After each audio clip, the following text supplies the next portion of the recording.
Ya hablamos del rendimiento a nivel local, continental y los DTs. Así que ahora pasemos al siguiente tema, que ya dije algunos nombres, pero debemos englobar todo, así que vamos de una vez. Bueno, si hablamos de los jugadores hay que mencionar muchos, demasiados la verdad, pero hablemos de los que quedaron en este último tiempo. A los demás los retomamos después. En cuanto a arqueros, bueno, Chila Gómez y Altamirano, los dos no rindieron nada. El primero tenía culo cuando atajaba y cuando se le acabó entraron todas. Porque el tipo no descolgaba centros. Cuando dejaba un rebote tardaba un montón en levantarse. También hay que decir, viejo, sos profesional y tenés ese físico media pila, viejo.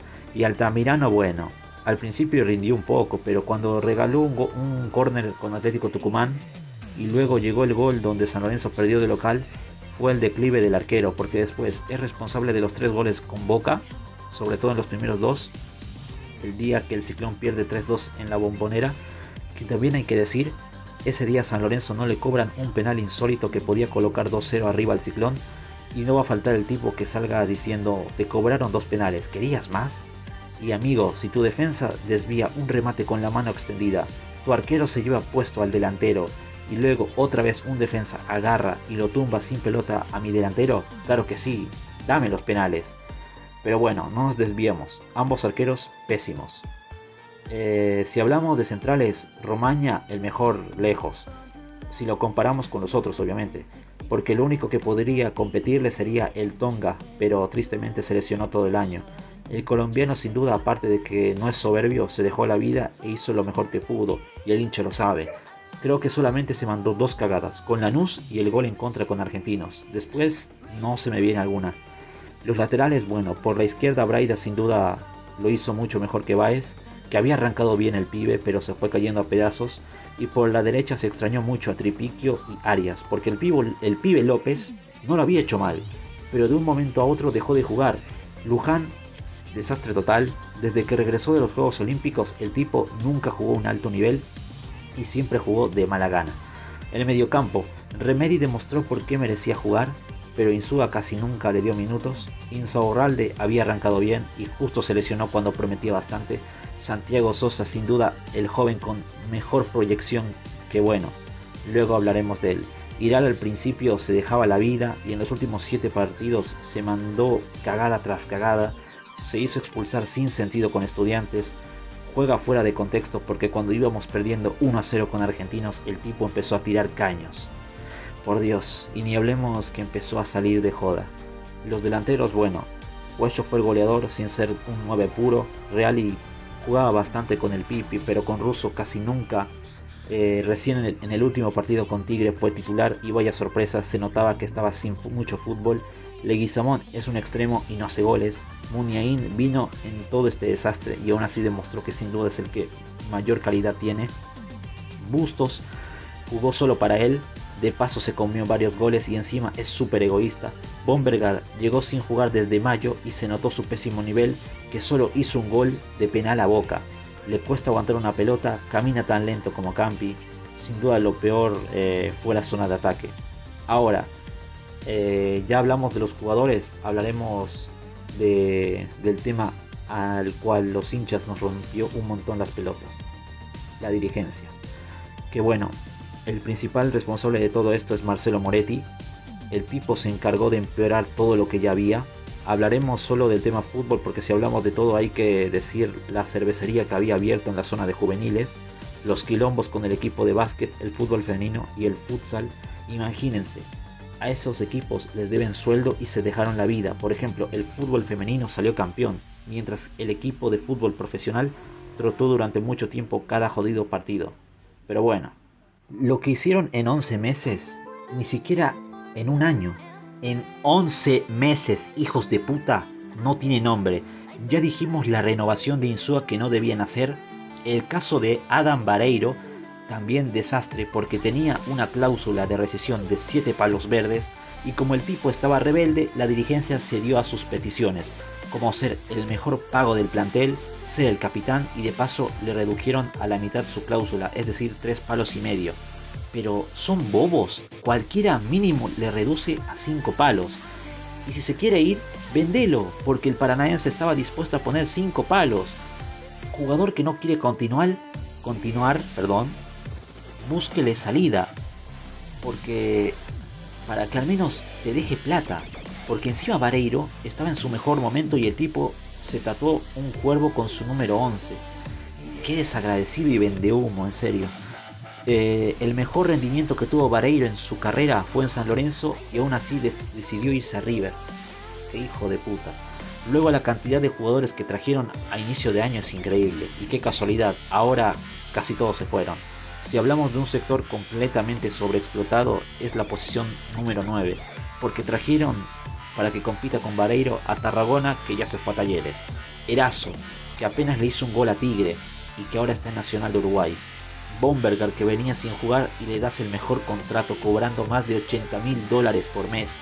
Bustos, que nos hizo esperar hasta último momento porque el tipo no quería venir a San Lorenzo, pero como vio que ningún equipo lo quería, llegó a regañadientes. Bruera, que no jugó nada y apenas llegó se lo prestaste a Barraca Central. El polaco Friudisewski, que cuando tuvo la oportunidad de darnos una victoria de penal con Godoy Cruz, picó el penal el sorete. Y qué bueno, que ninguno lo defendió, porque si no jugás, ¿con qué razón picas un penal? Es verdad, si entraba un golazo, si lo erras un burro, pero al picarla ya sabes qué dirá la gente, y encima, si lo metía, esos 3 puntos hubieran servido mucho para San Lorenzo y para el Pipi, que seguía todavía. De paso, le puedo incluir a Cuello, que no es 9 puro, pero le hicieron jugar ahí, y sin serlo, fue el goleador del Ciclón. Y luego trajeron jugadores que sumaron poco y nada, como Seba Blanco, que los 3 técnicos que estuvieron en San Lorenzo, ninguno lo hizo jugar casi nada. Yo hablé de Tapia y Ferreira, el carnicero Hernández, que debo admitir, yo pensé que nos serviría bastante, pero ni jugó. Lo único destacable tras tantas compras fueron Romaña, Tripiquio y Cuello, que ellos deben servir como base para 2025, pero estamos hablando de 3 jugadores, y si somos exigentes 2, porque Cuello ya estaba con Insúa, solo que ni iba al banco. Después hay que recalcar que también cometieron errores, quizás no a propósito, porque, a ver, amigo, hay errores que parece que lo hacen a propósito, pero, por ejemplo, con Altamirano, digamos que fue un error, porque sí, en un principio no parecía tan mal arquero, porque las veces que tuvo que reemplazar a Batalla, lo hizo excelente, pero ahora, hablando del presente, el arquero a mantener era Batalla, porque Altamirano, en el momento que se mandó una cagada grande, nunca pudo levantar. Y bueno, y Chila Gómez literalmente lo invitó un amigo, porque no tiene sentido que haya venido a San Lorenzo. Y mejor ni hablemos de la reserva, que trajeron jugadores para jugar en esa categoría. O sea, un lugar que es para terminar de pulir a los pibes, llevaron jugadores con más de 25 años como Celaya, que el tipo ahora está en el plantel profesional sin sentido. Pero entremos a lo importante, las ventas del club, o las ventas que hicieron, mejor dicho.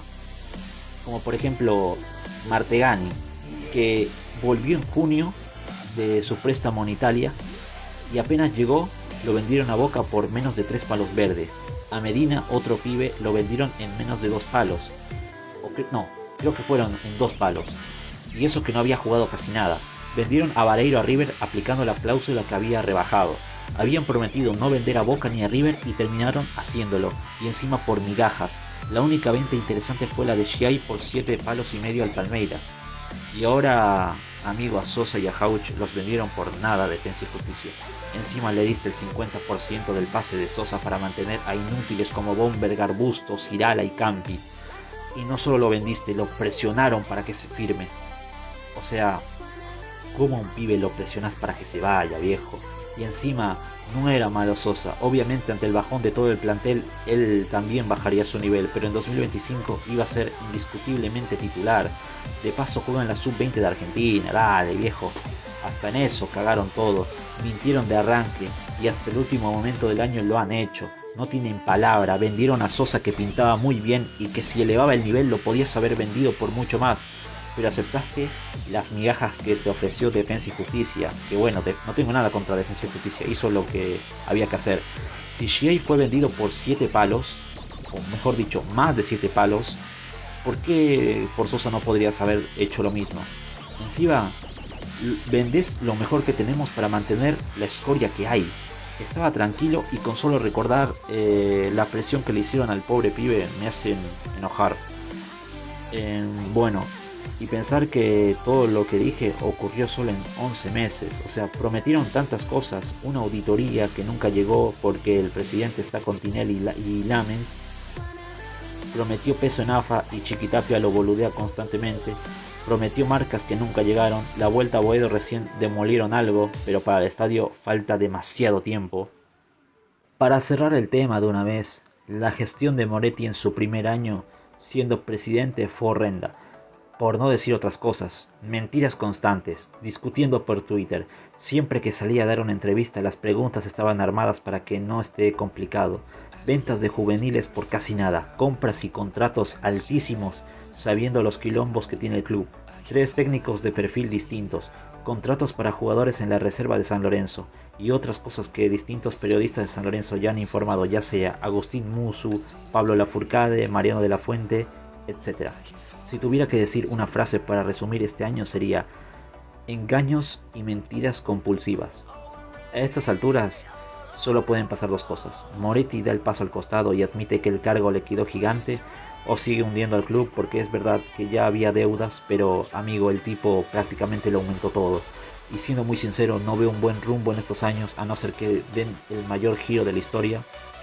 Simplemente diré, Moretti, renuncia de una jodida vez. Ni siquiera mentís bien, porque los periodistas ya saben la verdad antes de que salgas a las cámaras para seguir engañando a la gente. Para el siguiente año podías haber armado un buen equipo con los jugadores como Sosa, pero ya te lo quitaste de encima. Hoy, 18 de diciembre de 2024 que hago este video, el equipo ya lo podés ir armando. Necesitamos un arquero que compita con Gil. La dupla central debe ser Romaña y el Tonga Hernández, y le das algunos minutos a algún pibe. En el lateral izquierdo tenés a Braida, Tommy Silva que vuelve de su préstamo, y quizás a Báez si vuelve a recuperar un poco su nivel. En el lateral derecho tenés a Arias, Tripiquio, que probablemente también podría sumar al pibe López. En el mediocampo está Remedi, Insaurralde, el propio Tripiquio que puede jugar ahí también, Perruzzi, y probablemente debas conseguir otro mediocampista.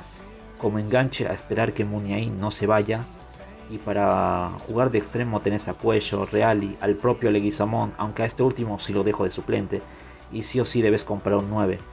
Pensar que Jiménez estuvo cerca de venir, pero prefirieron traer a Bomberga y al polaco, amigo. No, en serio, no tiene sentido todo lo que han hecho. La formación de San Lorenzo podría ser 4-3-1-2 o 4-1-4-1. Cualquiera de esas formaciones serviría para este presente que vive el Ciclón. Y basta del 4-2-3-1 que ya se vio que no sirve. Y basta de las líneas de 5 que me tienen harto. Con esto último dicho, terminemos el video de 2024 de San Lorenzo. Tenemos que rezar para que no vendan más juveniles o jugadores que pueden ser piezas claves. Solo los hinchas sufren todo esto porque con la actitud de muchos jugadores que se vio en la cancha ya no se puede confiar en nadie, a no ser que hagan un gran lavado de cara. Así que sin más que decir, me despido, les deseo una buena Navidad, pásenla lindo y nos vemos probablemente antes de Año Nuevo. Hasta pronto, muchachos.